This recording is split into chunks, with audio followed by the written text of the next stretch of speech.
জ্বালানি নিরাপত্তায় ঢাকা ওয়াশিংটন সমঝোতা সই। এলএনজি এলপিজি সুবিধার পাশাপাশি গবেষণায় সহায়তা।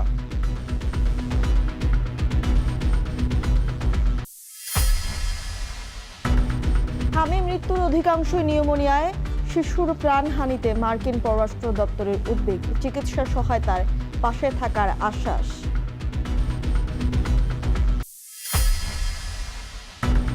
সম্ভাব্য প্রথম বিদেশ সফরে চীন যাচ্ছেন প্রধানমন্ত্রী। রাজনৈতিক সম্পর্ক উন্নয়নই বড় কারণ বলছেন বিশ্লেষকেরা। অন্যান্য দেশ বিভিন্ন রকমের অসম শর্ত দিয়ে সহযোগিতা করে, চীন সেটা করে না। সেই জন্য আরেকটা কারণ যার জন্য চীনের সাথে আমাদের সম্পর্কটা এগিয়েছে এবং আরও এগোবে।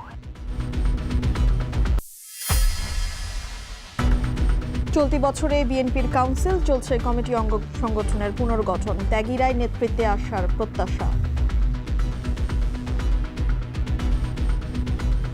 নিপীড়ন নির্যাতনের শিকার হয়েছে এবং দলকে পরিচালনা করার তার রাজনৈতিক সক্ষমতা রয়েছে। এই ধরনের নেতৃত্ব বাছাই করতে আমাদের দল কখনোই ভুল করে নাই। পার্টির দুঃসময়ে পার্টির পাশে ছিল, পার্টিকে গ্রহণ করেছিল। তারা বিএনপির দুঃসময়ে তারা বিএনপিকে ছেড়ে চলে যাবে না, আমি বিশ্বাস করি। রাজধানীর কাঁচা বাজারে দাম বাড়ার আভাস। গরুর মাংসের দর বাড়লেও মশলায় স্বস্তি। চট্টগ্রামে বাড়ল পেঁয়াজের ঝাঁঝ।